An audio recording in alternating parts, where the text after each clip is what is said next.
I did a little bit of testing with LED strips. I did some like above cabinet and under cabinet lighting, and I routed it, hid the cables, got all the adapters and stuff. I was really proud of the work that I did. My wife hated it. She's not a big fan of colored lighting inside of the house. You're a great salesman, Brandon. You got me to do this podcast. Like, how are you not convince your wife? But if I were to continue that mission, what advice do you have for me to get higher spouse approval factor?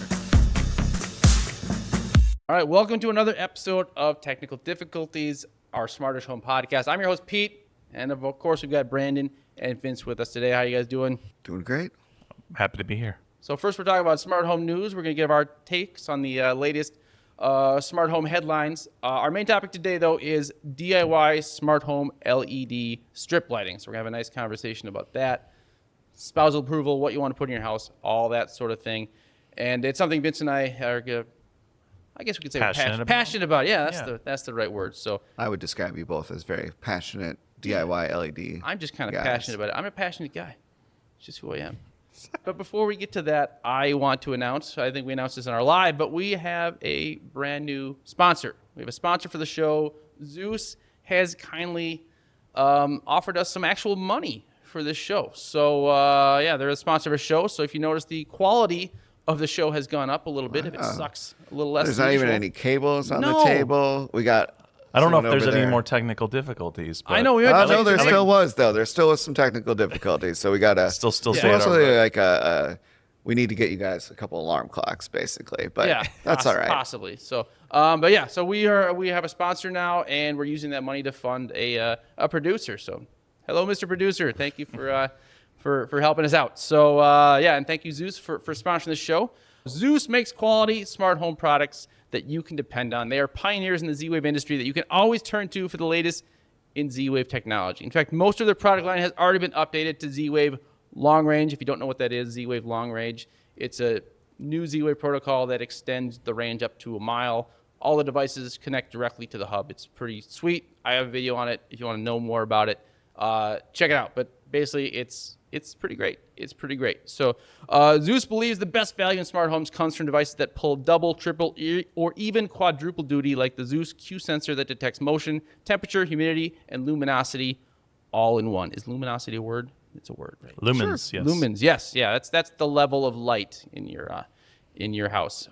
Pretty cool. So they even have their own smart hub, the Z-Box Hub, for automating your Z-Wave devices. You can order the Z-Box Hub alone or as a value pack, such as the Z-Box Smart Flood Protection Kit that includes the Z-Box Hub, the Titan valve controller, and 2 Zooz leak detectors at a discounted price. I've got the Titan. I got it now, too. Titan. Yeah. My Titan actually triggered last week. Really? So that was good. Yeah, no, there was an issue with our furnace. The drain line got clogged or something, and so it was kind of pooling by the floor. Mm-hmm. That wouldn't have saved anything because the source was from the furnace, not from the water. But, it's still, I got the alert and I went down there and checked it out. Which you wouldn't have gotten otherwise. Yeah. You wouldn't have known about the furnace if it didn't turn off. Watch it go.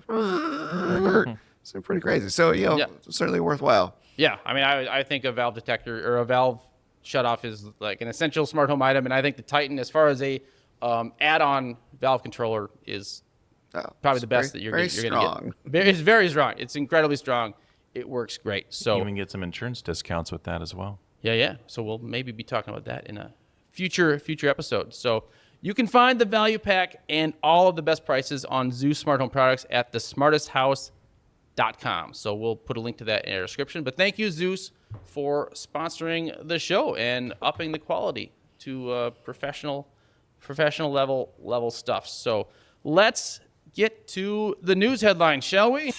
Yeah, so we're obviously coming off of Prime Day here, fall Prime Day, because they just needed to invent more holidays. Of course they do. For sales. And so I did get the release just this morning that said there was $1 billion saved just on these 2 days alone. So if you think of like what that is in sales, it's just crazy.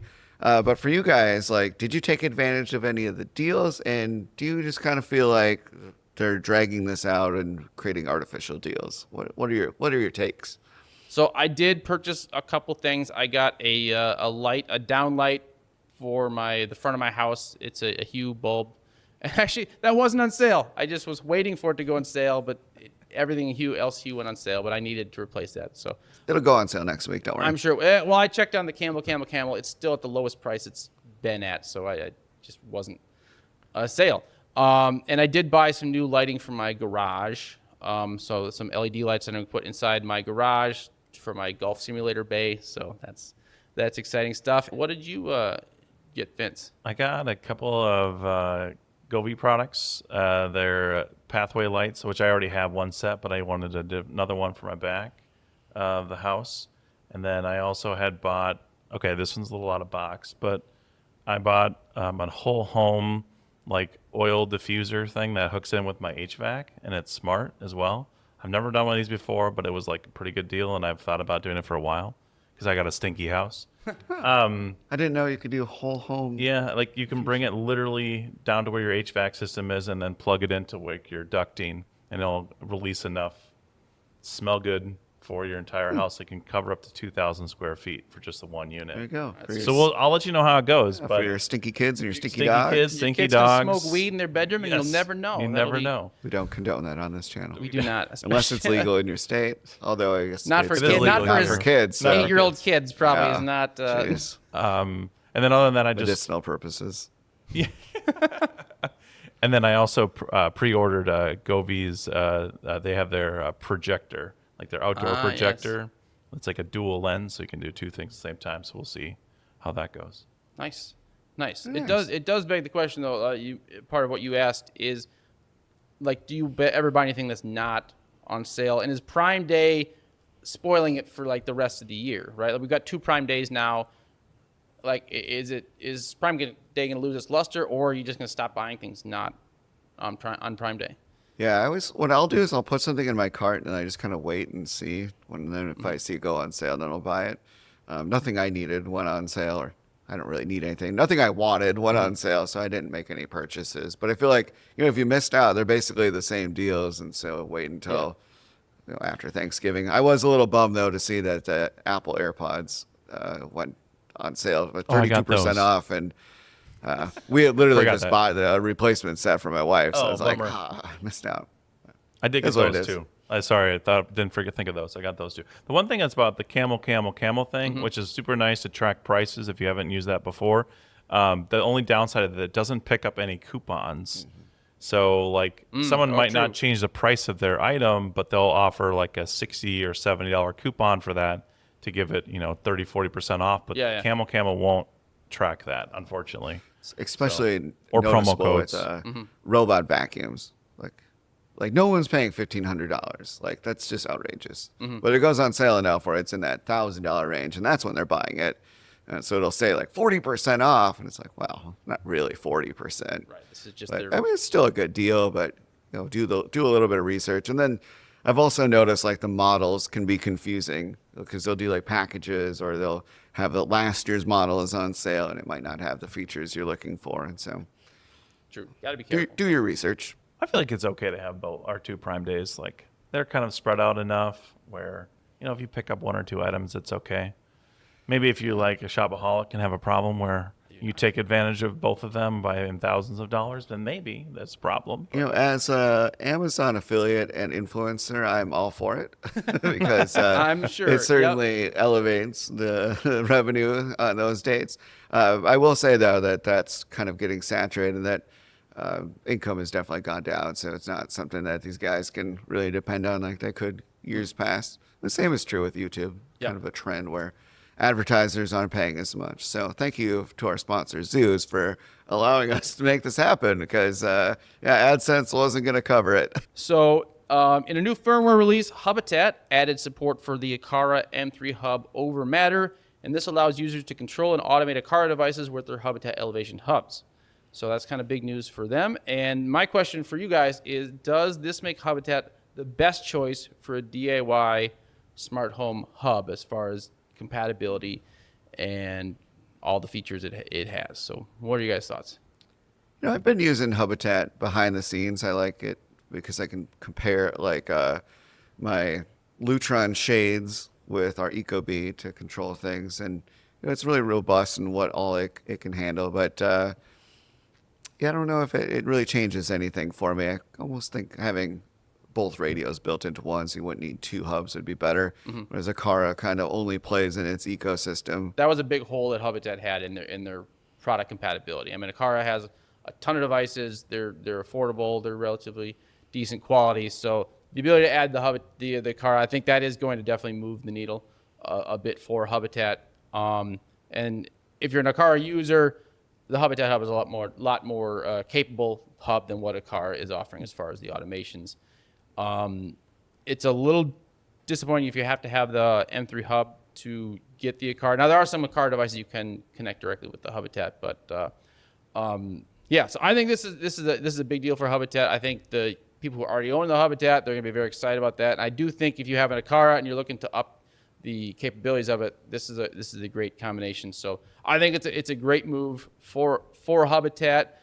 I think it's definitely makes Habitat a really good choice, and it brings the affordability of building out a whole smart home with it even better.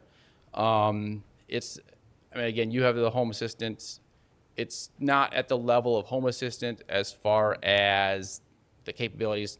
Nothing can match Home Assistant as far as capabilities, but it is, despite Habitat being not the most user-friendly thing in the world, it is definitely more user-friendly than Home Assistant is, in my opinion. So I think it does make it a very appealing choice for people that want to step up from what they're getting maybe with HomeKit or things like that and up their game, and this only helps. I think it mostly comes down like even like Akara, like it just comes down to functionality. So even if, let's say, like Zooz products, like to integrate them into smart things, for example, because it has a Z-Wave radio, like it has to have custom device handlers, and so you have to write the code for the custom device handlers. I'm assuming that Zigbee's the same way, and so in order for Akara to use their devices directly with another hub, they have to create like how that data is going to be transferred into the system, right, but versus with their own. The thing with the Zigbee is that they have part of their code that basically blocks it from being handled by other non-cars. Right. So, Absolutely. Vince, what do you got for so news? The news that I have today is the Roomba. Hey, they came out with a combo, a 10 Max robot plus an auto wash dock.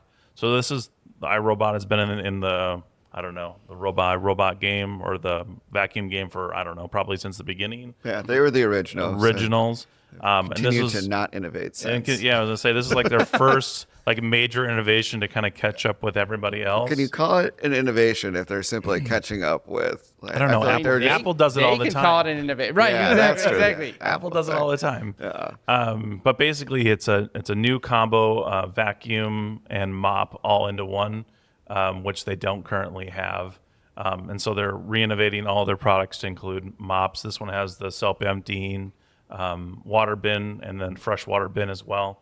So So similar to Apple, welcome to 3 years ago. yeah, it was like 3 years ago. So they were losing so much market share to like Roborock, Narwhal, Dreamy that they had to do something. Is that what we're getting at here? I think that's what we're getting at. I mean, they don't necessarily. I actually have a lot of iRobots in my house, but they don't have LiDAR either. So they're just using camera for all of their navigation. Yeah. Slam. Yeah, V-Slam. Yeah. But it also still on sale even after Prime, so it's $1,000.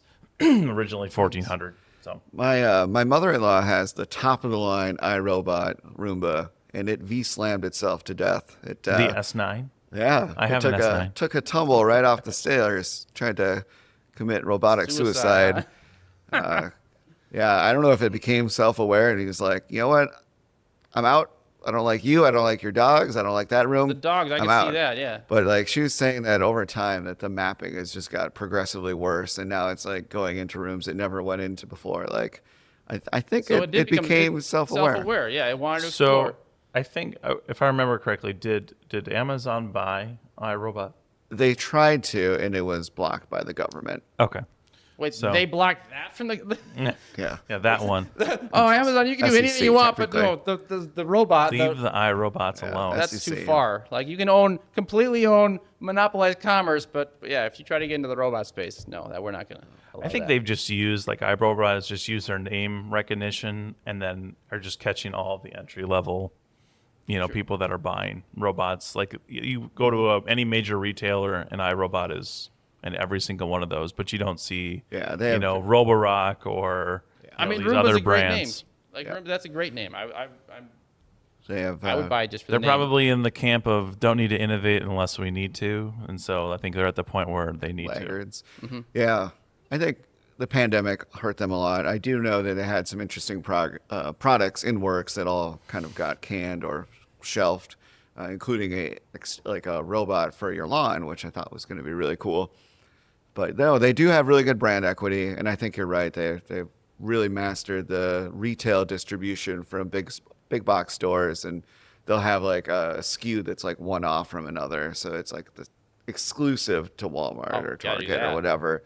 They've really done well with that. to. And they have that patented technology with the double rollers too. The I think other that people that patent expired. expired. Okay, Yeah, All right, so I'm gonna buy one. I'm gonna make one myself. Let's get into Yeah. the robot business. that would make sense though, because I think So I've seen some Roborock other. started I was gonna doing say it. Roborock started doing that function as well. All right. All right. Well, that's it for the news, gentlemen. So let's move on to our primary topic today. We are talking about LED strip lights, do-it-yourself LED strip lights. yeah, so I got a lot of questions for you guys Yeah, because you're Brandon's gonna both, drive you're this both, one. as we said, passionate individuals. So LEDs, they're cool. They're fun. They're exciting. Like, who doesn't- I did a little bit of testing with LED strips, because I write for Realtor Magazine, so that was a topic, and so I went out and I bought, the classics, the Philips Hue. I got Oh, that's some your mistake right there, Yeah, but okay. Well, we'll cover that. All right. Some Sangled, and I think I How did- ended oh. up with Those are the- Sylvania Okay. was a pretty good one. So I did some like above cabinet and under cabinet Mm-hmm. lighting, and I routed it, hid the cables, got all the adapters yeah. and stuff. I was really proud of the work that I did, but my wife hated it. And so, why did she hate it? well, she's not a big fan of colored lighting Well, in the inside of the house, and Okay, this I was get very that. bold, right? but you could use the white. I mean, you could just. It has white also. So like, But it was pretty intense. So just dimming capabilities. What? I'm confused. I think you're just sold. You're a great salesman, Brandon. You got me to do this podcast. Like, how do you not convince your wife? well, so my Seems question, like a tough cookie to crack. right? Yes. It wasn't a hill I was worth dying for. Okay. Or a sword I was going to like fall on. You choose your battles, and that was one I didn't choose to fight. But if I were to continue that mission, what advice do you have for me to get higher spouse approval factor? Where did I go wrong here? I was just going to say, I mean, obviously making them kind of out of sight and out of mind. So using aluminum, diffuser channels, so they don't just look like they've Yeah. thrown Did together. Did you just You stick know- them directly under the cabinet, or did So you? initially, I just stuck them using Ah, the yeah, existing, and then that fell, of course. Yeah, I see. So we're starting off wrong. Okay. Yep. Then I had like the better 3M sticky and like the little brackets, and that held it well. But if you look under the cabinet, you would see that it's kind of ugly. And she Yeah. would. Oh yeah, she spends a lot more time in the kitchen than I do, and that's not a sexist comment. That's just she is passionate about cooking and baking. So let's be clear. And I am a terrible cook, so I don't go in there often unless to get snacks. Yeah. So, but you didn't use the diffuser channels. I mean, that's part of the key. You got to get the diffuser channels. Not only they Okay. look professional done, but they just use the light, so you don't get the dots. Like, probably, could you see the Yeah. dots on the countertop? So you couldn't see the dots. However, I've been in multi-million-dollar homes, and they do like the toe kick lighting, and I'll catch that. And I was like, oh man, they could have just used a diffuser. So I actually didn't. I think so that's important. It is important. I did not put the diffuser on the toe kick lighting at my house personally because I tested it though. I used to have really shiny floors, you could see the dots, but when I got a more of a matte finish floor, you couldn't see the dots, and I knew I was installing that, and so it worked without the diffuser. So I didn't put one there. But yeah, you got to put the diffuser under the cabinets. It just gives you a nice professional. I don't have a diffuser under my toe kicks, but I got matte floors as well, so it doesn't show any of the spotting or the LED spotting. You want another, more advice? You got to hide the wires. Yeah, the wires very well hidden. I actually snaked them through the gap in between. Okay. So you couldn't see the wires. all It was I have photos. I'll send them. It was a very well done install, but she just didn't. I think it was the colors that set her off So most. yeah, But you don't turn the color. Like I said, you go with white for most of Okay. the day. So I actually, this is the one project my wife, my kitchen cabinet, she seemed to approve, at least so far. Yeah, but it's white during the day, or during regular towers. I do have it automated to turn to a random color at night, just at a lower level, just create some ambient color lighting when nobody's in the kitchen. Some mood lighting, which I like. She's like, she doesn't seem to, it doesn't bother her. It's not her favorite thing, but I think it's pretty cool. But yeah, you don't have to do the colors. And I would recommend in the kitchen, like, make sure don't get RGB LEDs in there, right? You got to make sure you get the RGB plus the white. Well, it's just RBG WW. Right, RBG WW. So make sure it has individual LEDs for the white colors that you want. Yeah, so there's an actual, if you look at like LED light strips, you get not super technical, but there's a separate diode chip that's just for the white lights versus the RGB. Now RGB can do white, but it's not a real white. It's like a bluish. It's like a dirty. It's like a dirty white. Yeah, because it's creating white by showing all three LED colors. Yep. So. And so it also uses the most energy that way. So if you're doing a white light with it, just a regular RGB, like that's going to consume the most amount of watts versus if you're just using the RGB WW, where the W has its own white light, and then you're not using as much energy either. So it's cleaner looking, and you can pick what temperature light you want to. Okay. And what brands are you guys going with? Are you picking something that's more like completely DIY, or are you going with something like Govee where it's kind of out of the box, a little bit customizable? So for me, it really depends on the situation. I have a lot of LED lights in my house. All right, I've got the kitchen LED lights. I've got LED lights in my bookshelves in the living room. I've got LEDs in my office by the bookshelves there. I have my piano automated with LEDs under the piano, and my kids' bedrooms have LEDs running around their rooms, right? So for the kitchen, I went totally DIY, which means you buy the LED strips separate from the controller, separate from the power source, right? So I had whatever generic brand LEDs I bought. I would for generic lighting or like BLM, that's BTF. BTF. So BTF yes, lighting BTF is probably the best strips that you can get out there, and they have a variety of different kinds: cob lighting, RGB, WW. They have everything. For those that aren't familiar, what is cob lighting? So cob lighting stands for chip on board, not corn on the cob lighting, but chip on board. So what that means is it's a continuous, like it's 720 LEDs per meter typically, and so they're all in sequence. There's and then no dots. There's no dots, and then they put a silicone cover over the top of it, and so you basically don't have any of the dot lighting. It looks more like a neon strip, basically. Correct. Okay. So if like one of them went out, would the whole series then go out, or is that not No, possible? just the section. So most of the cob lighting are addressable LEDs, but they're only addressable every like 10 inches or something like that. So it was just that 10-inch section that would potentially go out because that's where the chip is. One chip every, I don't know, 9, 10 inches or something like that. Yeah. But so if you're doing, like real quick, but like if you're doing like LEDs or DIY LEDs by yourself, there really is only 3 components. Like it's not super something that it's really hard to kind of like do at home. Like all you need is just the strip, a power supply, and then the controller, and that's it. It's just the 3 things. So it is a good way to save some money as well. Yeah. So, but basically, so for the kitchen where I really wanted a custom job, I cutting the strips to specific lengths, and I wanted a specific control, hiding the wires and all that stuff. Again, we had brand new kitchen cabinets. I had to not mess this up, right? So I went totally DIY with the strips and the Glidopto controller and the power supply. But the other lights in my house, I buy the off-the-shelf stuff, especially in my kids' room. Like, don't mess around with DIY stuff for my kids' bedroom. They want to just be able to control it with the button it comes with And the with their music and phone and stuff. then sync to the music, right? So just do the off-the-shelf stuff if it's like your kid's bedroom.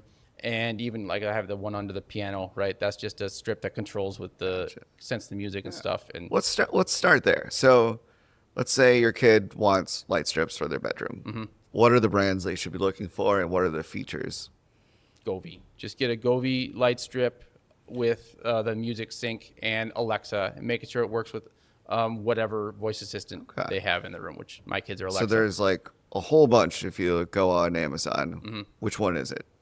I don't remember which For the kids? For the kids, yeah. I would say that it's like they have, you can get the M1 strips from Govee. Those are probably the most popular. That's the best strip that they have. They're Matter compatible. Is that it has an individually addressed. It's not totally individually addressable, but the ones I got for my kids can have different lights at different sections, right? So you can do different scenes. They want the ones that can do fancy automations, right? Not just a strip that can turn on and off. So Yeah, like it has the sensor, the microphone on it, so Yep. so it can detect sound for creating And that's noise. going to have the diffusion built in too. So it's all. no. Or are No, they going to but see? M1 The does not. kids don't care about that. They don't so, care. but Govee just released their first Cobb strip Okay. a couple weeks ago, and so that you can now get them with the Govee strips. I would recommend, like, cheap wise, or not cheap, but like the most cost effective is going to be Govee. There are a bunch of other brands out there, a ton. But what I would recommend is if you start off with one light strip and you had good success with it, stick with that brand, because then you can kind of incorporate all of them into the same app instead of having a bunch of different apps. It's good advice. Like I've tested, like a Wise light strips, and I have to use a different app for that. And so it's a little easier if Yep. they're all in one spot. And you can create automations with all of them together. So if you have on your main floor, like under cabinet lighting, over cabinet lighting, I have under couch lighting. They're all the same brands. Like I can set up automations and color sequences with those, so they're all matching. Okay. And how would you recommend that they attach this to the wall? I'm a real estate agent, so I see a lot of houses for sale where clearly they didn't do a very good job, and they're either hanging halfway down or they did too good of a job, and then when they pulled them down, they took the wall with it. So what are some best practices there?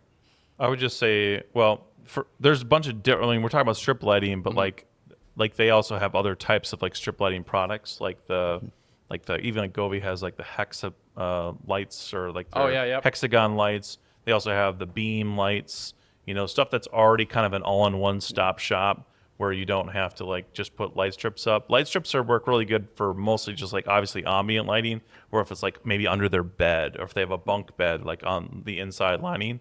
I wouldn't typically put light strips on the wall directly, because they have different other products for it. But if you were going to do that, That's what I did, baby. But if you were going to do that, I would say obviously using diffusers, and then the diffuser packs, the aluminum channels come with screws where you can mount them directly to the drywall. Yeah. So look, the kids don't care. They actually like. I think they like the dots better than the diffused light. Like that's cool to them. We just stuck it right on the wall. It looks kind of terrible, but they love it, right? So it's like, it's their room. Let them do what they want. So I think the reality is that, like, yeah, they're going to live in that room. They're going to do what they want. It makes them happy. And then, when it does come time to sell, you're probably going to be repairing walls Right. anyways, So because kids tend to hang a bunch of stuff. So, yeah, Yes. that makes sense to me. All right, well, let's step it up a level. So now you want to do, let's say, under cabinet lighting, like you've got in your office, or you've got, well, frankly, throughout your house. What should we be considering then? So and then it gets to, you gotta have the diffuser strips, like we said. I've got Muzata strips, which work great. They have, you can screw them. They have little brackets. You can screw them in. Some of them have little holes. You can just directly screw the channel in before you stick the light strip in. So yeah, that's what you got to go with there. There's a company that I found with LED diffusers, the aluminum channel diffusers, that they'll sell them to you in 8-foot strips. And so you don't have to, like, it's really hard to find diffusers that are in full 8-foot strips. Oh, And so that's the typical length of, ledprofiles.com. height. That makes Yeah. sense. So one cool thing that actually Muzata has, I didn't use it, but I saw. So the strips come in like 3 meter or 3 feet lengths, the metal channels, but they can get the diffuser in a roll. So you could put a bunch of the channels together and then put the roll out. So there's a totally smooth diffusion, no matter how Right. you can go up the whole length of your wall or whatever. So I think that was a pretty cool. Yeah, option as well, the so. biggest thing is just to make sure, like I have an LED wall that's 8 feet, like, Yep. just normal height walls. And having one complete piece for every diffuser was really beneficial. Yeah. All right, so you guys are cutting and doing corners and stuff. Are you doing any soldering then? I am not. I know you're a solder guy.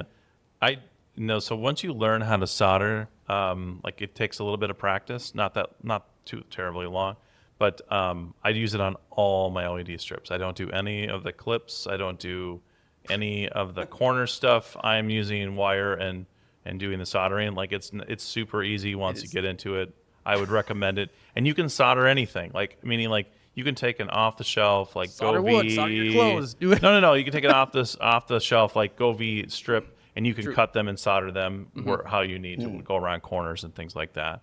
I would totally recommend soldering kits are like, I don't know, like $20, $30.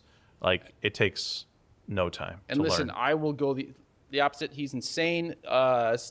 Avoid the soldering. Get little clippy clips. The clips are so bad. Like they If you get the right come clips. back to me when your connections are. Mine are all fine. They're fine. Right now, they're fine. I got no, they're great. Listen, okay, I was gonna solder. That was my plan for my kitchen LEDs. Yeah. And I bought the stuff and I spent about 5 minutes and realized this was gonna be the worst thing. I was gonna get soldered in my eyeballs. I'm like, nope, no chance.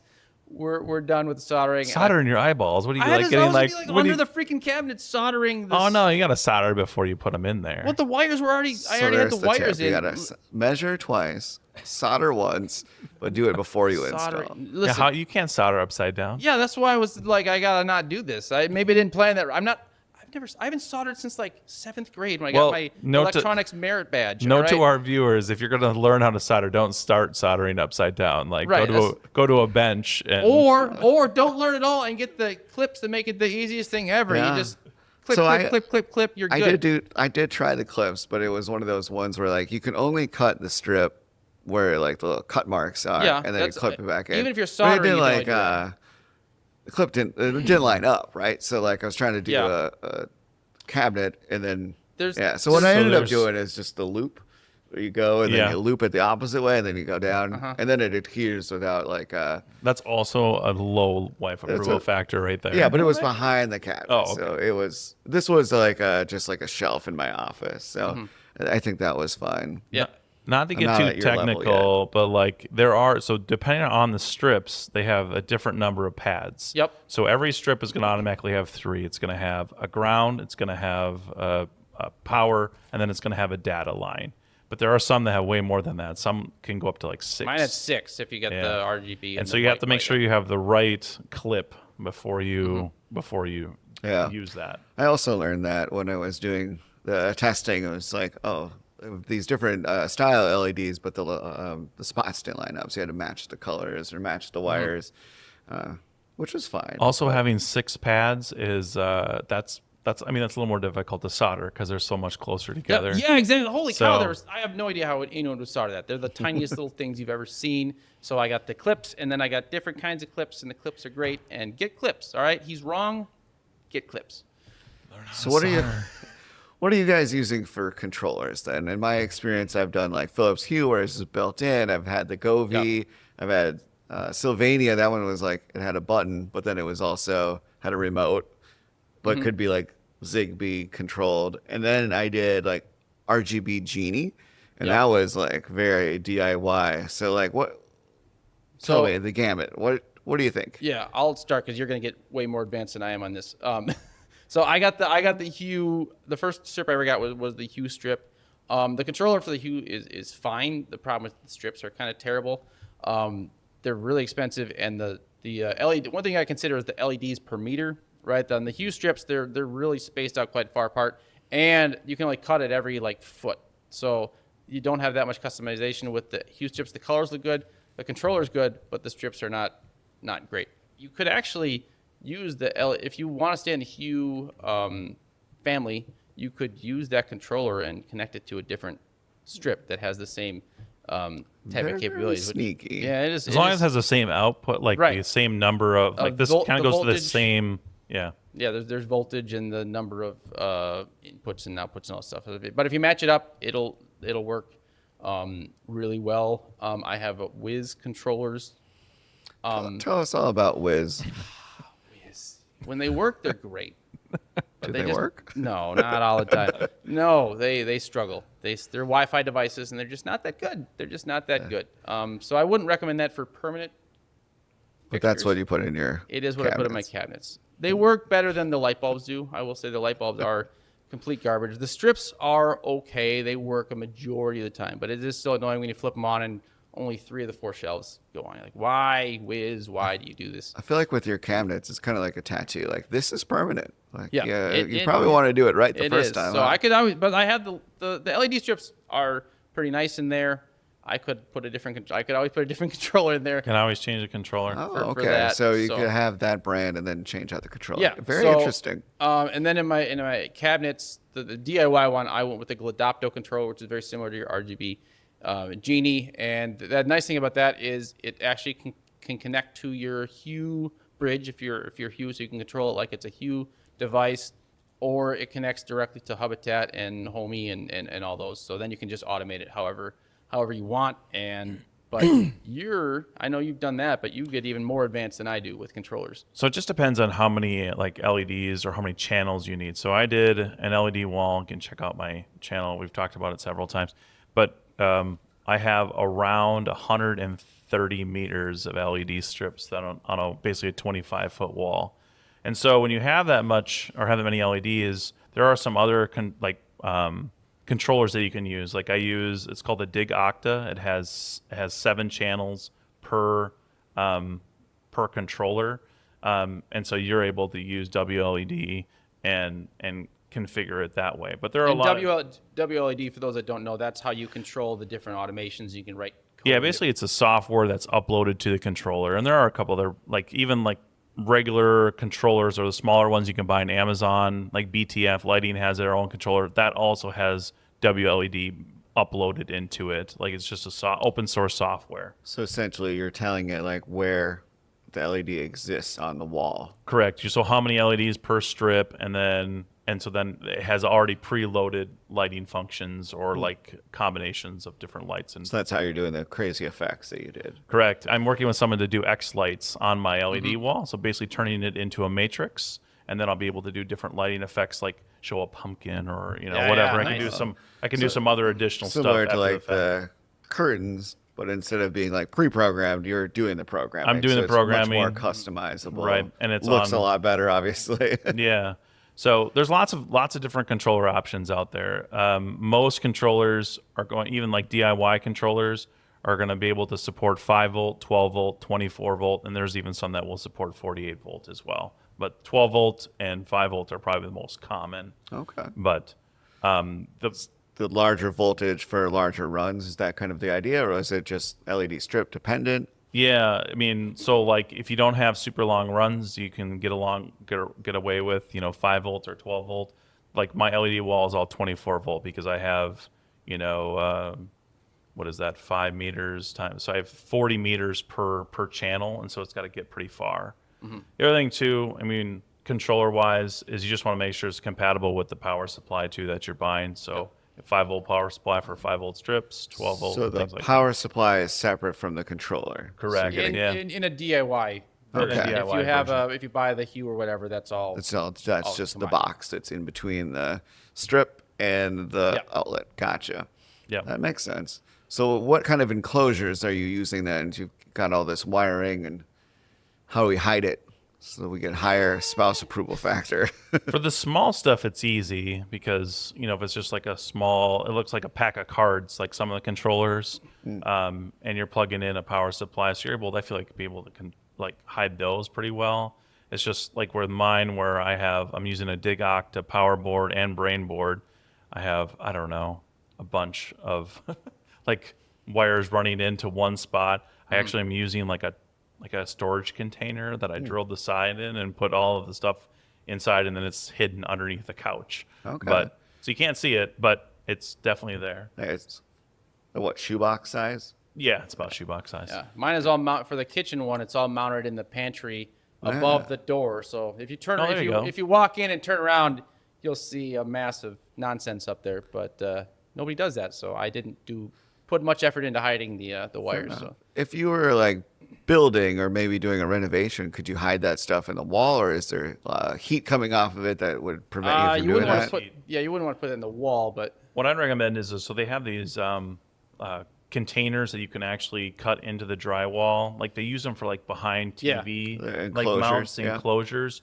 I've used those before for LED stuff, and you can plug everything in there, and there's a cover that goes over the top of it, so it doesn't look crappy. So how are you connecting it to your hubs then? These controllers, they have Zigbee, Z-Wave. What's the protocol standard? Is that built in? Do you have to add that yourself? There isn't a ton of Z-Wave like controllers Zooz actually has a dimmer, like an LED dimmer that you can connect up to an LED strip, but it's uncommon. Most common ones are going to be Wi-Fi based or Zigbee. Zigbee. Zigbee ones are nice if you do have like a Philips Hue system already like hub in your house. You can connect those, most of those, I shouldn't say all, Yeah, but you that's should be what I able to did. connect a lot of those directly to your Philips Hue hub. And so you can do some of the lighting effects that are already built into Philips Hue. It doesn't always translate over Yeah, exactly. I was disappointed it didn't do some of the transitions. Yeah, That's so what I was hoping for, but it'll connect, but you don't have all the functionality. And then the Yeah. Wi-Fi one's easy. Like those ones usually connect up to, the Their app or Amazon, Google, and then I have like WLED connects up to Home Assistant as well. So these strips, are they waterproof? Can I put them outside? it depends on So the strip. some are. Yeah, they Some have are. they have a waterproof rating. Some of them are bare strips that basically none. They have there's some have a little coating, but then there's IP67. Is that what? There's 67, 69. So I would recommend so there are waterproof LEDs, but if you are putting them inside, do not don't do the extra, like the silicone coating Right. over the top, because it adds extra heat. And then it also adds like a lot. It's kind of a pain in the butt if you're trying to solder, because you have to take off all of that silicone in order to get to the pads. And so unless you are actually doing it outside, don't use the waterproof lighting. You can go with just like the dust protected ones, so you don't need to go anything crazy. That makes sense. Probably save a little money too. Yeah, the silicone ones are a lot more expensive as well. What are some common problems you've run into or challenges you've experienced? I mean, spouse approval is a big one. Like we mentioned before, you just got to make sure that your wife, family wants it and everything. But the Wiz connectivity we discussed a little bit, but I haven't found a whole lot of trouble with it. The DIY one's the most complicated, just because I'd never done the DIY stuff. I made some mistakes there, but I learned pretty quickly about which connectors. I went through several different types of connectors before I found the ones that worked. And once I found them, they're glorious. I'm like, we don't need to solder ever again. So soldering was an issue that I had, and I solved it with great connectors. I would say issue-wise is, especially for a DIY, like there's this guy that I follow out there. He does a lot of videos with Dr. Z, and he's out of the Netherlands. He does all this stuff related to like power injection and things like that. If you're doing DIY stuff, you want to just make sure you're kind of planning it out. Watch a couple of those YouTube videos, because you want to make sure that if the strip is too long, that you do power injection at the end of the strip, or how long the strips can be, things like that. There are some other considerations that you'll be sorely disappointed, like once you put it all together, if you didn't take that into consideration when you'll have to do a little bit of math, a little bit of math, because you got to know how many watts are Yep. out there. You got to make sure that you're matching your voltage with your power supply in the strips, and then with some of the controllers have some programming that you have to put in, like WLED. It's going to ask you how many LEDs are in that strip, and so you have to basically make sure that strip is the length in the programming as it is in physical reality. So, Okay. but not the end of the world. I mean, it took the LED wall for me was my first LED big project, and it wasn't super difficult. You just have to kind of plan it out. So really what I'm hearing here is first, spouse approval factor. Then decide how DIY do you want to go? Is this just Right. Yep. for a fun thing for kids, or are we installing this permanently? And then if it's permanent, like how crazy you want to go, or how deep? So I will tell you this, as far as spouse approval factor goes, if you know that she's not going to approve of something, such as automating her piano with LED lights that she spent a lot of money on, right? You just need to do that when she's away for the day, and just don't ask, right? You just got to do it. Forgiveness instead of permission. Forgiveness instead of permission, right? Now I did do it. It's not a fixed. I was able to do it, so I kind of wrapped around the supports in there, so it's easy to take out. It didn't ruin anything, but yeah, I just had to kind of go and do it, and it looks amazing. She loves it. I would say, like, just a big consideration if you're looking at doing LED stuff, whether it's DIY or like store-bought stuff, you're not going to save a ton of money doing LED if you're just doing like a smaller project or a smaller version. You're better off just going ahead and buy the LED strips that already has the built-in power supply and controller. But if you're kind of wanting to specialize something, or maybe it's a little bigger of a project where you have to do some cutting and things like that, then the DIY route makes way more sense to do. Yeah, for sure. But Awesome. Well, I learned a lot. Hopefully, our viewers did as well. We are filming this early October, so with Halloween coming up and the holidays just right around the corner, perfect time to get into your LED project. We do have an episode coming up, not next week, but the following week. Pete has a friend that did some pretty cool stuff. So Yep. be sure to subscribe and we'll check that one out. Last couple questions for you guys. What resources are there other than this channel where you can learn, what to do with light strips? Like There the are no technical other stuff. channels. This is the only channel you ever need to watch for everything. Next question. I think Rob on the Hookup has done a bunch of videos on outdoor lighting. Yep. And then like Dr. Z with, is it, gosh, I cannot remember his name for the life of me. But that does his shows with him. This is the guy that does all the videos in the Netherlands that where I learned everything with my, I'm really sorry, I can't remember his name. Sorry. But go to Dr. Z's channel. He does lots of stuff with LEDs. And Dr. Z actually started an outdoor lighting company too, where he does like Christmas lights and stuff like that.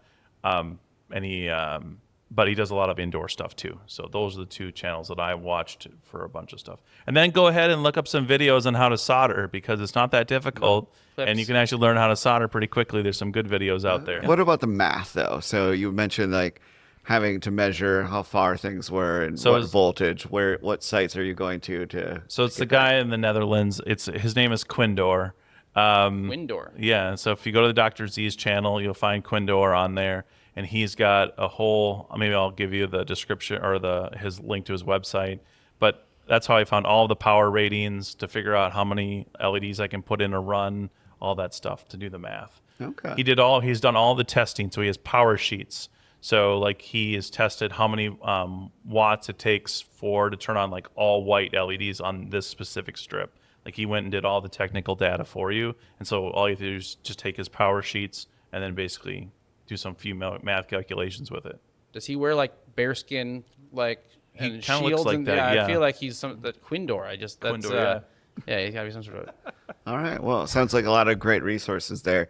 Obviously, you can get Govee products on Amazon, but for this more DIY stuff, are you still getting that on Amazon, or is there other sites that you guys recommend? AliExpress. So any of like the BTF lighting, you can get it from AliExpress, and they're way cheaper.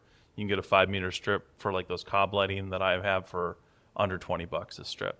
Which if you were to buy like cob strip for a Govee, that's I think 100. Like the brand new came out, they're $115, $120 a strip. So you can save some considerable money depending on what type of strip you're looking at on AliExpress, but Amazon too. Yeah, I think it's insane, like what you're able to do with your DIY wall compared to like even going in luxury homes and seeing like their LED lighting and knowing the cost that they paid to have like that specific style is just insane. So There's some congrats. pretty large markup on LED strips. You can save a considerable amount of money. You can buy controllers from there. I would recommend staying away from like power supplies from AliExpress. You don't really want a cheap. You don't want to power burn your house supply. down? No, you don't want a cheap power supply from like AliExpress. Really good brand for power supplies is Meanwell, and they do a great job. Or BTF Lighting also has some power supplies. I wouldn't try to not venture outside of those two brands, or I haven't or won't. And I've been cautioned the same way in other videos because they're just not built as good. Okay. I had all that RGB Genie stuff, but I gave it to Pete. So It's still in the bag. Still, there you go. Maybe there'll be some more LED projects on both of your channels. we so. still got to do Pete's LED wall. So Yep. I We're hope still so. working We're on working that. on the He's the at step one, the spouse spouse approval, factor. We're trying to the wood. I bought some wood. Tried to it wasn't working. So we're still back on stage one, trying to figure out how to make that pass, get approval. it's a little hard to do if she's not home. It'll take longer than That that is not something you could do in 4 In a- hours. Yeah, takes a little bit of time. indeed. I'll do the soldering for Pete's job too. So All right, you're hired. I'll teach him how. No, I'm not learning. You're just doing it. So, all right, is that all? Is that what we got for LED strips today? That's what we got. It really, yeah. You guys did a great job today. Yeah, that was Learned a fun. lot. I can That's fun. talk about LED strips all day, or at Me least too. for another. Which is also 5 or kind of 10 weird, minutes. but yes, I could do too. Yeah, so thanks for watching. Thanks again to Zooz, our sponsor, for sponsoring this show. Got more episodes every week, so check that out. Subscribe, do all the things. Thanks for watching, and we will see you later.